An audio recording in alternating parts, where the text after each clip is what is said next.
Hi, this is Patrick back with the Elite Wealth Podcast. And as usual, Mr. Matthew is with me and Mr. Victor. And we're going to talk about Thanksgiving dinner. What is your favorite dish? Victor, what's your favorite dish for Thanksgiving dinner? I think you got to keep it classic. I just like the dark meat turkey with a lot of gravy. So there's a white meat turkey and a dark meat turkey? Or does the turkey have all the same one? So you like the dark meat of the turkey? The dark meat of the turkey. Okay, all a right. lot of gravy, a lot of salt. You got to eat your protein first, and then you go to the carbs, right? So you can enjoy the protein, then you're still hungry for carbs. I thought you were going to say yams. Yeah. Oh, I like yams. That's my go-to right there is yams. Absolutely. Oh, yeah. Marshmallows on top? That's dessert. Or do you Well, like, what's the thing that comes in the can that is the same shape when you put it Oh, in the cranberry. Yeah. Yeah, cranberry gelatin. That's your favorite? No. Those are the best cranberries, though. Homemade cranberries, you can throw them out. Cranberries in a can. That's Come on. I don't think so. Stop. You just Stop. lost all credibility. Now, there you go. It's a nostalgic for me. It's You were forced My to grandma eat used to cranberries you in a cut it in can. half and jiggle it a little bit. My grandma used to buy them. They're delicious. Okay. Matt, how about you? What's your favorite dish for I am Thanksgiving? a sucker for the stuffing, actually. My dad has a certain recipe. He makes it for rifle camp for hunting, and then we go and we have it at Thanksgiving. It's really good. I love the stuffing. He also puts gizzards in it. So for those out there, Ooh, gizzards. that's part of the experience. You got to get the whole Gizzards. thing.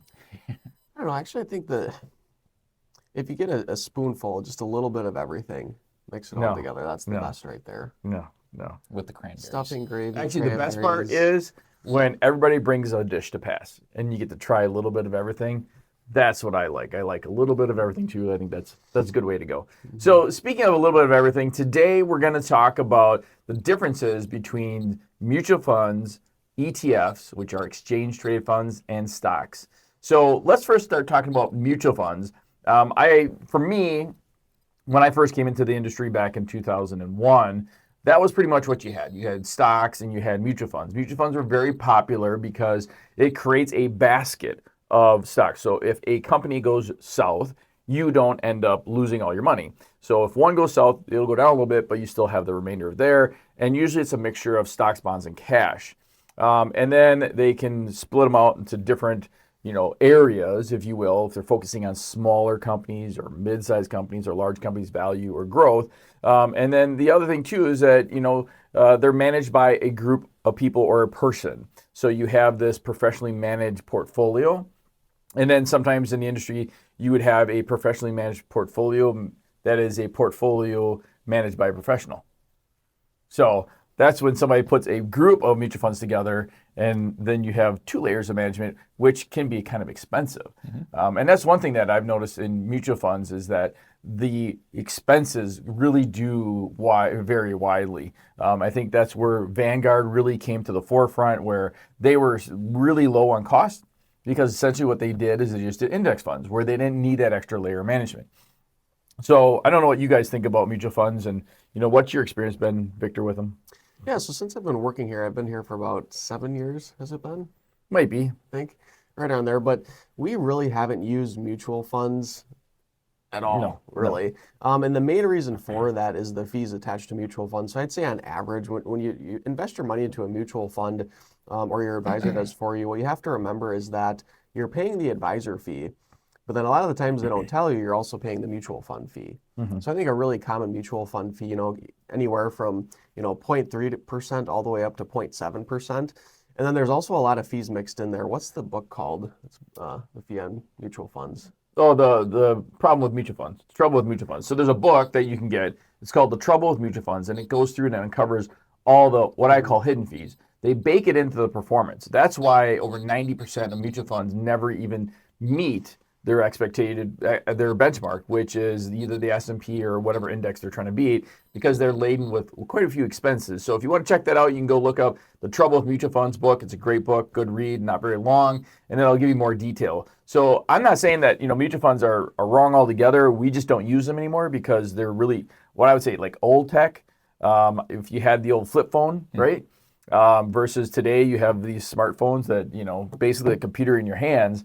and that's where ETFs are. But what about when we look at mutual funds? What are some downsides, especially when it comes to trading, Matt, with mutual funds? Yeah, so I think the big thing when it comes to mutual funds in terms of trading is they just trade once a day, where the opposite in terms of the exchange traded fund or ETF, they can trade all throughout the day. So you can get the price as a price is fluctuating up and down. So that's one of the big, I would say, cons of mutual funds at the end of the day. And then, like you said, some of the other things that they have in there, I think the mutual funds started out, as a good thing for individuals that were looking to invest in something, but they didn't know what to do. So they could invest in something similar to the S&P 500, still get fairly good returns on average over the years, but they just never realized that they were paying additional fees for those, right? Well, and then sometimes I know when we buy, some mutual funds have a cost to trade. So if you buy or sell it, there's a fee for that. You can look specifically for what's called NTF or no transaction fee funds, and those won't. But just be mindful of that, some of the costs and some of the fees. It can add up really pretty quick. And that kind of segueing into exchange traded funds, which is something that we use pretty heavily now. We don't really get into mutual funds too much anymore. And why is that, Victor? Why would you say that, why is it your favorite investment over the mutual fund? Yeah, and one last thing to clear up on mutual funds too is we always talk about owning the right investment in the right tax bucket. So another issue with mutual funds is they'll throw off what's called phantom gains. So we actually had a client that had, when they came on board, they had a lot of mutual funds in a brokerage account or a non-qualified individual joint account, there are different terms for it. But basically during COVID, they lost, money just like everybody else. But then they got a 1099 for about $20,000 they had to pay in taxes because that mutual fund doesn't just sit, those stocks don't just sit there. Like Patrick said, it's managed by someone in the back end. So they're buying and selling stuff. So they're throwing off capital gains all the time. So you just have to be really careful. If you're going to own a mutual fund, I'd rather own that in a tax deferred account or a Roth account to save yourself some tax money there. But transitioning into exchange traded funds, that's going to be a better option. And one of the things they don't do is they don't throw off capital gains like a mutual fund does a lot of the time. A lot of times, yeah. So the two biggest benefits to an exchange traded funds, and again, that's mainly what we use, is first of all, you can trade them whenever you want. So, if you want to sell it at 9 a.m. in the morning, you definitely can. If there's an emergency or something comes up, you have total flexibility. You can sell it just like a regular stock. And then two, the fees is the biggest part. So most of the time, or the exchange traded funds we use here, we're looking at, anywhere from a zero fee up to a 0.03% fee just to own them. So it's really cost efficient for clients. Yeah, and I think you were touching on the tax efficiency. And that's one thing that a lot of times what those ETFs do is they mirror an index. So when we look at that, we talk index, we say like the S&P 500, for example, is an index. And if you have SPY ETF, which is the S&P 500 ETF, the only time they change any of the underlying investments is if the S&P 500 changes. So you're really not exposed to just the trading on the back end like what you do with a mutual fund. And that does help keep the costs really low. And I always look at it this way. It's kind of like Vanguard, but on steroids, is the way I look at it. Because the other thing, too, which I really like about ETFs is you can really get into some unique and specific areas and sectors in the markets. And you don't have to just be this generalized, like basically with mutual funds, you essentially have like 9 categories.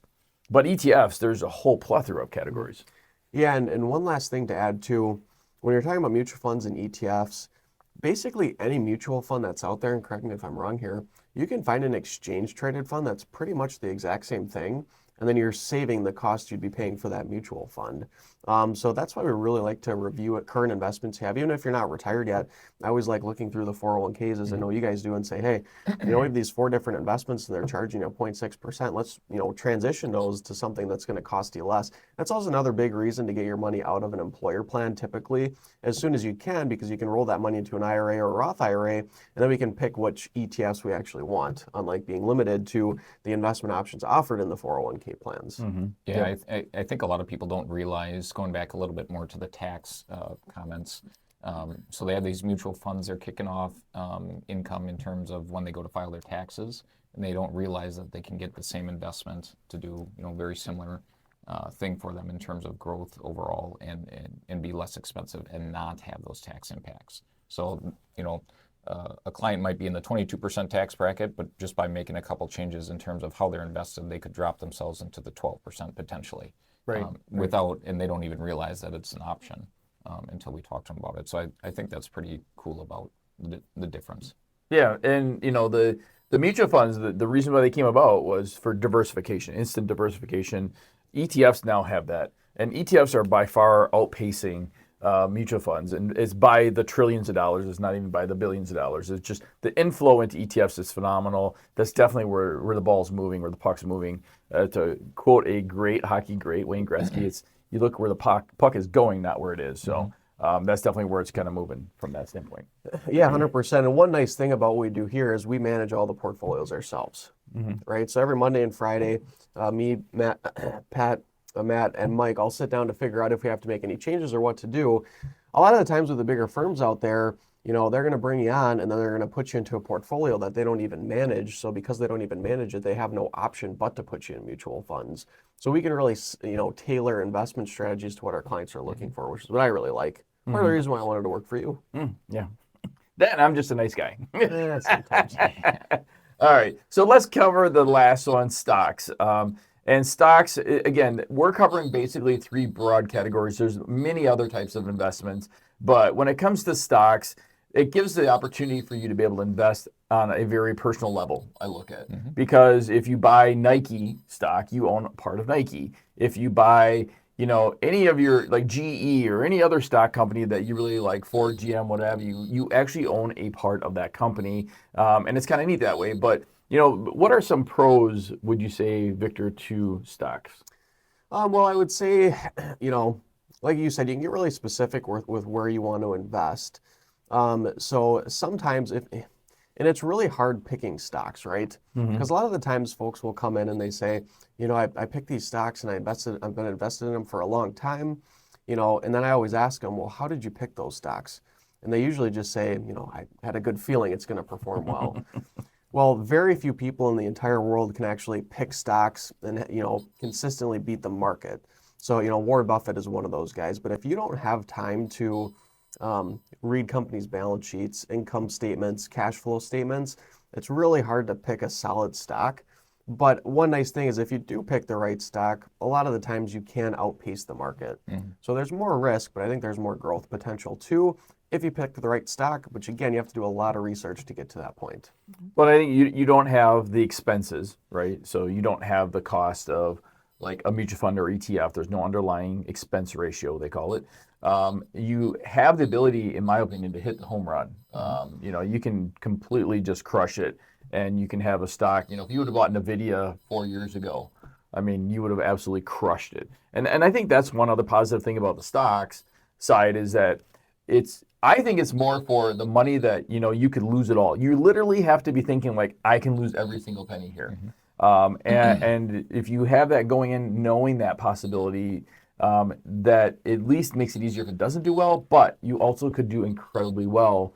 And we have our little side market game going on here where us guys, well, Victor's not participating this time around. He had you have to buy formula and diapers, I guess. So that, and I didn't want to, beat you guys too bad. So right, yeah, sure. But so I bought a stock, and it's a microcomputing stock company. And since I bought that, it went down. So it's up 20% in the last 2 days, but it's down like 40.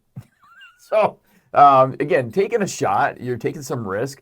But that's the thing is like in 2 days, it's up 20%. That's kind of what stock can give you that. And that diversification goes away. But so stock overall, we have I think a very effective stock portfolio that we build for our clients. It's got some really good stuff and it's performed incredibly well, significantly outpacing the markets. But like you said, it's hard to pick. It's not easy. You've got to. It feels like this is a very good case of it. Sometimes it feels like if you buy one, if you own stock, you're like when it's like, oh, it's not doing very well, I'm going to sell it, and then you sell it and it goes up. And then you buy back in and it goes back down. So that's more problematic sometimes, I think, with these things. But overall, I would say, when you look at your investment options, you're going to be somewhat limited, right? So you're going to have either in a 401k like mutual funds, your work plan. You're probably not going to have ETFs or stocks unless you have company stock. Then you want to be somewhat careful of that. You know what we should do is we'll do a whole another episode just on 401ks, because there's all kinds of neat things inside 401ks that I think would be really good for folks to know. So you might have to stock the mutual funds, but the ETFs are definitely here to stay. They're very dynamic, a lot of big players in them, a lot of money going in them for a lot of really good reasons. So this is what we have for this week. Anything you guys want to add? The only other thing I had, just adding on to the stocks, is when we're picking portfolios for families, like Victor had mentioned, a lot of times we're picking portfolios that are more exchange trade fund based than they are specifically stocks, just because of a lot of people, like Patrick had said, with all the different highs and lows of individual stocks, we want something a little bit less riskier to ride that, Yep. right? Not so much of the ups and downs. So when we're looking at our portfolios, a lot of times we'll have ETFs, and then maybe we carve out a portion where we pick a couple stocks. Well, and that's where when I talk about purpose investing. So purpose investing, so we look at it this way: every investment you have should have a purpose. So is it the purpose of this investment to try to hit a home run? Okay, then maybe we invest in stock. Is it to create that paycheck? Well, maybe we need to do something that's secure, guaranteed, that doesn't have any market risk. Do we have something that's our paycheck? Maybe that's money that we can take some risk with. But it also really depends upon what you're okay with, because when the market goes down, you don't want to panic and make a bad decision. Last time the market did have a hiccup here earlier this spring, we basically didn't have really too many calls, because I think we do a pretty good job of listening to our clients and having positioned correctly, no matter what the market gives us. So, yep, go ahead, Victor. Yeah, no, and that's another good point. I think we should do another show on market corrections. Most people think market corrections are bad. I actually consider them a good thing, a healthy thing, because there's a lot of things we can do, like Roth conversions, dumping more money into the market when that happens. So if you have the right investment plan, it's actually a good thing when the market corrects itself, I would say, which is contrary to popular belief. But one last thing on stocks I wanted to just push forward one more time is, again, just be super careful. I know a lot of folks out there listen to like Jim Cramer. Is that his name? Jim Cramer, right? Yeah. So Jim Cramer will get do the on- opposite. There's actually an index that does the opposite of what he He's says. stealing my thunder here. So Jim Cramer, get on TV, he'll recommend all these stocks. I don't know how much research he does on them, but there's actually a portfolio that does the exact opposite of what he says, and it usually performs better than what he says. Yeah. Yeah, I think people read or they see, the opportunity that you have buying individual stocks, and they get really excited. But then sometimes they get into it and they realize how much they can fluctuate, and they're like, well, maybe this isn't for me. So, all right, so that's what we have for this week. So thank you for joining us. Stay tuned. We got a lot of great ideas for upcoming episodes. If you want to hear something or you want us to cover a topic, just let us know. All you have to do is reach out to us via our website at eliteretirementgroup.com, or you can just call the office at 715-341-8899.